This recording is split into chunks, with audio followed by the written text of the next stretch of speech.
जोहार, जय मूल निवासी। मैं संकेत और आप देख रहे हैं MNTV। कल ही सामाजिक न्याय मंत्रालय की तरफ से निर्देश दिए गए थे, जिसके बाद एक रिपोर्ट बनाई गई। एक अलग संस्था है डिक्की नाम की, उनकी तरफ से भारत में अनुसूचित जाति की सामाजिक स्थिति क्या है, परिस्थिति क्या है, उसके बारे में ये सर्वे किया गया, एक रिपोर्ट बनाई गई। और रिपोर्ट में कुछ बातें जो कही गई है वो बहुत ही गंभीर है और गंभीर रूप से हमें इसके बारे में चर्चा करने की या समझने की ज़रूरत है। रिपोर्ट में जाति को लेकर बात कही गई है कि यूपीएससी में जो इंटरव्यूज़ होते हैं, उन इंटरव्यूज़ में किस प्रकार का जातीय भेदभाव होता है। रिपोर्ट में कहा गया है कि 90% जो उपनाम है या सरनेम जिसे कहा जाता है, नाम के बाद जो लगाया जाता है, वो सरनेम जो है वो 90% सरनेम से, उपनामों से किसी व्यक्ति की जाति का पता चल जाता है। और यूपीएससी में जैसे आईएएस है, आईपीएस है, आईआरएस है, या तमाम इस प्रकार की जो सर्विसेज है, उसके चयन के लिए जो इंटरव्यूज़ होते हैं, पहले तो प्री एग्ज़ाम होती है, फिर मेंस होती है, और ये दोनों एग्ज़ाम लिखने वाली या रिटर्न टेस्ट होती है। उसके बाद इंटरव्यू होते हैं। इंटरव्यू करने के लिए एक पैनल बिठाया जाता है, और वो पैनल एक व्यक्ति की इंटरव्यू करता है जिसने प्री और मेंस एग्ज़ाम पास की है। और उसके बाद उसको नंबर्स दिए जाते हैं, मार्क्स दिए जाते हैं, और सारा का सारा उसका सिलेक्शन जो है वो पास होगा या नहीं होगा, ये इंटरव्यू के मार्क्स पर आधारित होता है। किसी व्यक्ति ने भले ही प्री में या मेंस में अच्छे मार्क्स निकाले हो, लेकिन इंटरव्यू में उन्हें कम मार्क्स दिए जाते हैं, और ऐसा जाति की वजह से होता है। आमतौर पर उपनामों से या सरनेम से लोगों की जाति सामने आती है, और इंटरव्यू लेने वाले जो पैनल है उनको उस व्यक्ति की जाति के बारे में पता चलता है, और उसके बाद उनको कम मार्क्स दिए जाते हैं। ऐसा इस रिपोर्ट में कहा गया है, और ये खुलेआम होता है। यूपीएससी का जातिवादी चेहरा जो है वो हाल ही के दिनों में बहुत बड़े पैमाने पर सामने आया कि किस प्रकार से, फिर चाहे वो लैटरल एंट्री की बात हो, SC ST OBC का जो रिजर्वेशन है उसको डिनाई करके, उसको बाईपास करके, पूरी यूपीएससी की जो प्रक्रिया है उसको बाईपास करके लैटरल एंट्री के द्वारा, यानी पीछे के दरवाजे से, या यूँ कहा जाए कि चोरी छुपे एक कॉरपोरेट हाउसेस के लोगों को या प्राइवेट सेक्टर के लोगों को यूपीएससी की एग्ज़ाम या यूपीएससी की जो प्रोसीजर है, स्टैंडर्ड प्रोसीजर जो है, उसको बाईपास करके प्राइवेट सेक्टर के लोगों को भर्ती किया जाता है, उनको आईएएस रैंक का ऑफिसर बनाया जाता है। तो ये एक प्रकार का जातिवाद है। रिजर्वेशन समाप्त करने के लिए ऐसा किया गया है, और ये यूपीएससी का जो जातिवाद है वो कई अन्य प्रकार से भी सामने आया है। ये एक सरकार के द्वारा या सरकार के निर्देश पर ये रिपोर्ट बनाई गई है, और उस रिपोर्ट में भी यही कहा गया है कि खासकर शेड्यूल कास्ट के लोगों के साथ में यूपीएससी के इंटरव्यू के दौरान किस प्रकार से जातीयता का व्यवहार होता है, जातीयता का भेदभाव होता है। और उसके चलते नतीजा ये है कि 89 कैबिनेट सेक्रेटरी है जो बहुत बड़े पावरफुल ब्यूरोक्रेट्स है, उनमें उन 89 में केवल एक ही शेड्यूल कास्ट का व्यक्ति कैबिनेट सेक्रेटरी है। उसके अलावा 3 शेड्यूल ट्राइब के हैं, और ओबीसी का तो एक भी नहीं है।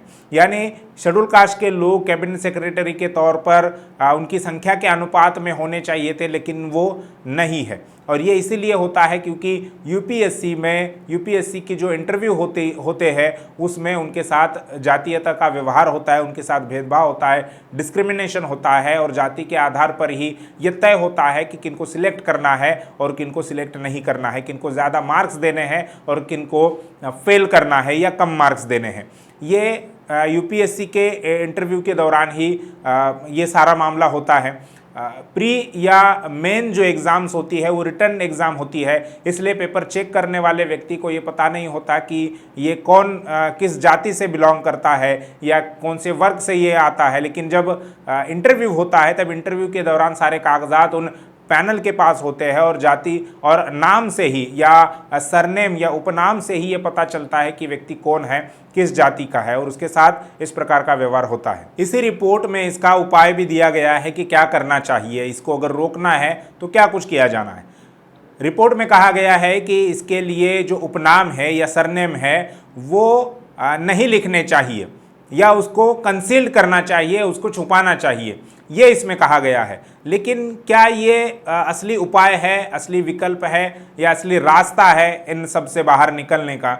इसके पहले मैं ये बता दूं कि महाराष्ट्र के एक दलित नेता प्रकाश अंबेडकर, इन्होंने ये बात कही थी कि लिविंग सर्टिफिकेट, जो स्कूल या कॉलेज छोड़ने के बाद हमें जो सर्टिफिकेट दिया जाता है लिविंग सर्टिफिकेट, उसमें जाति का उल्लेख नहीं होना चाहिए, उसमें जाति नहीं लिखनी चाहिए। और इस तरह से उनका ये मानना है, उनका ये कहना है कि ऐसा अगर हम करें तो जाति व्यवस्था जो है उसका अंत हो जाएगा या उसको खत्म किया जा सकता है। लेकिन बाबा साहब डॉक्टर अंबेडकर ने जाति व्यवस्था का अंत कैसे किया जाए, इसका एक बहुत बृहद मार्ग अपनी किताब एनिहिलेशन ऑफ कास्ट में लिखकर दिया है। उसको पढ़ने की ज़रूरत है, हमारे लोगों ने भी पढ़ने चाहिए। और ख़ास तौर पर जो नेता के तौर पर समाज में रहते हैं या खुद को कहते हैं कि हम नेता है, हम आपके लीडर हैं, उन लोगों को भी चाहिए कि बाबा साहब की वो किताब पढ़े और समझे कि जाति व्यवस्था को नष्ट करने का असली तरीका क्या है, असली रास्ता क्या है। फिलहाल हम यूपीएससी में जिस प्रकार से जातिवाद होता है, खासकर शेड्यूल कास्ट के जो परीक्षार्थी है उनके साथ उनको किस प्रकार से उनके अधिकारों से दूर रखा जाता है, जातिगत मानसिकता से इंटरव्यू लेने वाले व्यक्ति किस प्रकार से उनके साथ दुर्व्यवहार करते हैं या भेदभाव करते हैं, इस पर चर्चा करेंगे। सामाजिक न्याय मंत्रालय के निर्देश पर यह जो रिपोर्ट अभी आई है, उस रिपोर्ट में कहा है कि जाति का उल्लेख या सरनेम जो है, उपनाम जो है वो नहीं लिखना चाहिए। लेकिन यह वास्तविक तरीका नहीं है जातीय भेदभाव को समाप्त करने का।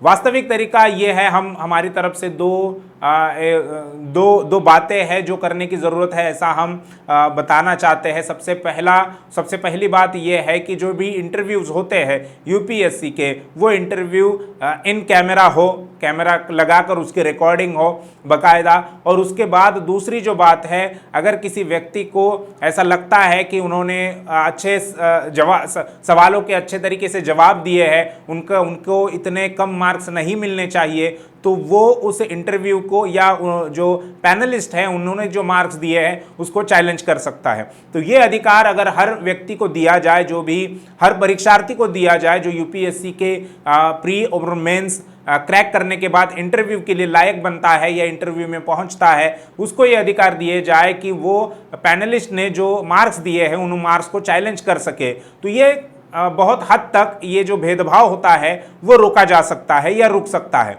क्योंकि अगर किसी ने जातीयता की वजह से, जातीय मानसिकता की वजह से, जातीय पूर्वाग्रह की वजह से अगर किसी अनुसूचित जाति के व्यक्ति को या किसी भी शेड्यूल ट्राइब है या अदर बैकवर्ड क्लासेस के जो परीक्षार्थी वहाँ पर पहुँचेंगे, उनके साथ अगर जातीयता से व्यवहार किया या भेदभाव किया, उन्होंने अच्छे तरीके से जवाब दिया है, फिर भी उनको अगर कम मार्क्स दिए हैं, तो अगर कम मार्क्स दिए हैं और उसको अगर चैलेंज कर दिया जाए तो फिर ये मामला जो है पकड़ में आ सकता है।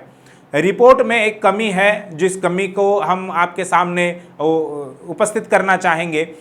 वो कमी ये है कि जातीयता का व्यवहार एससी शेड्यूल कास्ट के लोगों के साथ में कौन करता है, वो कौन लोग हैं ये जो कम मार्क्स देते हैं या जातीय पूर्वाग्रह की वजह से ऐसे काम करते हैं, ये जानने के लिए ये जानने की कहीं पर भी कोशिश नहीं हुई है। रिपोर्ट में केवल ये कहा है कि उनके साथ ऐसा व्यवहार होता है, लेकिन ये कौन करता है, किस वजह से करता है, इसके बारे में कोई चर्चा नहीं है।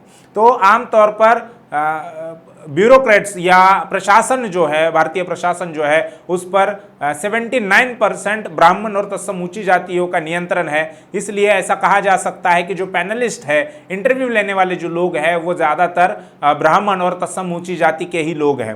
तो शेड्यूल कास्ट के लोगों के साथ जो जातीयता का व्यवहार होता है, भेदभाव होता है, वो करने का काम ब्राह्मण और तत्सम ऊंची जाति के लोग ही करते हैं। अब वे ऐसा क्यों करते हैं, ये एक सवाल है। इसका जवाब ये है कि वो नहीं चाहते, ब्राह्मण और तत्सम ऊंची जाति के लोग नहीं चाहते कि हाशिए पर रखे हुए जो लोग हैं वो प्रशासनिक सेवा में आ जाए, वो देश को चलाने का काम करे, उनकी हिस्सेदारी प्रशासन में बढ़े, फिर चाहे वो शेड्यूल कास्ट हो, शेड्यूल ट्राइब हो या ओबीसी हो।